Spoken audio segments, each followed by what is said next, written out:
Today, we're diving into the wild world of genetic engineering. It's a place where scientists can literally cut, paste, and remix the code of life itself. We're talking about creating brand new DNA, but to do any of that, you first have to pull off a microscopic heist.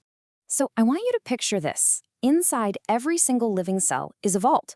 And inside that vault, tangled up with a whole mountain of junk, is the one thing you need, a single specific gene.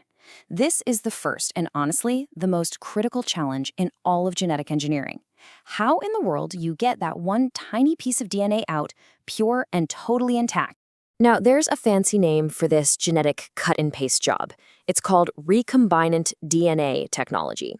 This is how we can take a gene from, say, a human, splice it into the DNA of bacteria, and create something completely new, like tiny microbes that can produce life-saving insulin, or even crops that can fight off pests all by themselves.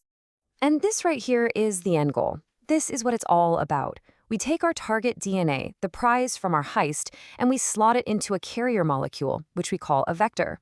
This newly remixed DNA then gets smuggled into a host, like a harmless bacterium, which basically turns it into a microscopic factory for whatever that gene makes. But whoa, hold on. Before we can get to any of that amazing stuff, we have to start with step one, the heist itself. It's all about getting our hands on that pure, unadulterated genetic blueprint. On paper, the mission sounds pretty simple, right? Just get the DNA. But, like any good heist, the execution is tricky. We need to get the total genomic DNA from our target organism, and it has to be perfectly clean and ready to go. And these are the security systems we have to get past. See, the DNA isn't just floating in there by itself. No way. It's swimming in this thick, goopy soup of proteins, fats, other kinds of genetic material like RNA, and these really sticky sugars called polysaccharides. Our whole job is to clear out all of this junk without damaging the treasure. Okay, so how do we even begin? Well, the first move is a bit forceful. It's time for some breaking and entering. We have to literally crack open the cell to get to the goods inside. For a simple target like bacteria, the plan is a classic four-parter. First, you need a big crew, so you grow billions and billions of them in a culture. Then you harvest them, kind of corralling them all into a tiny, concentrated pellet. Step 3 is the fun part. You lyse them, which is just a sciencey word for breaking them open. And finally, you have to purify your DNA from the absolute mess you've just made. So this is the master plan, laid out from start to finish. You begin with this cloudy soup of bacteria, and after all these steps, you end up with a perfectly clear solution that contains nothing but pure genetic code. Pretty cool. Let's zoom in on the harvest. To collect all those billions of bacteria, you use a machine called a centrifuge. It spins the culture at thousands of rotations per minute, creating this immense force that yanks the heavier bacterial cells right down to the bottom of the tube. It's a high-tech way of getting your entire crew packed into one spot. Now, not all vaults are built the same, right? Different cells have different defenses. For bacteria, you need a 1-2 punch, an enzyme called lysozyme to chew through their tough cell wall, and a detergent, like SDS, to dissolve the membranes. Plant cells, they're even tougher. You usually have to physically grind them up first. And animal cells, well, they're the easiest mark. They don't have a cell wall, so a simple detergent is all it takes to pop them open. All right, we're in. The vault is wide open. But now we've got a whole new problem. We've made a huge mess. It's time to separate the treasure from all this trash. That raw gunk we got from the broken cells has everything in it. Proteins, fats, RNA, you name it. The DNA is in there somewhere, but it's totally contaminated. This is where the real skill of the heist comes into play. It's time to call in the cleanup crew. So what kind of tools does our cleanup crew use? Well, on the left, you've got a classic method, phenol extraction. It's a bit old school, using a harsh solvent to make the proteins clump up. On the right, though, is a much more elegant approach, ion exchange chromatography, which uses something as simple as electrical charge to do a much more precise separation. Ion exchange is just incredibly clever. See, DNA has a really strong negative electrical charge. So what you do is you pass the whole messy mixture through a filter that's made of positively charged particles. The DNA sticks to it like a magnet, while pretty much all the other junk just washes right through. Simple, but so effective. But what about those tougher vaults we mentioned?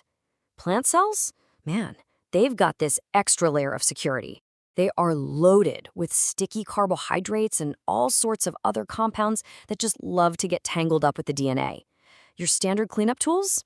They just won't work here. We need something specialized.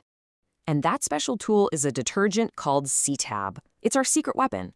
When you add it to the plant gunk, it specifically grabs onto the DNA and RNA, making them clump together and fall out of the solution as a solid little pellet.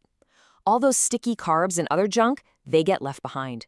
You just grab the pellet, and you've got your goods. Okay, we've broken in and we've cleaned the loot, separating it from all the cellular debris. Now it's time for the final step. We gotta concentrate the treasure and make a clean getaway. The classic getaway plan is called ethanol precipitation. You add some salts and cold alcohol, and that forces the DNA to clump up so you can scoop it out. It works, but it's kind of slow and fussy. The modern getaway is so much faster. It uses these tiny little spin columns to do the entire job in just a few minutes. So what's the magic sauce in these modern kits? It's a special kind of salt called a cheotropic salt. Think of it as a chemical matchmaker.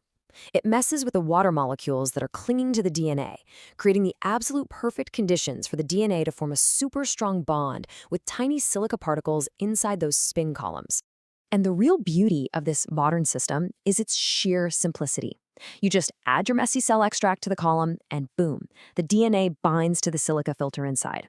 You wash away all the contaminants, then you add a little bit of plain water, which breaks the bond, and out comes perfectly pure DNA into your collection tube. It's fast, it's clean, it's efficient. After all that work, how do you actually know if your heist was a success? You checked the score. Scientists measure the purity of DNA by shining light through it at a couple of different wavelengths. A ratio of 1.8, that's the magic number. It means you have a nearly perfect protein-free sample of DNA. That's the sign of a job well done. And the payoff for pulling off this perfect heist, it's this. That pure DNA is now ready to be cloned.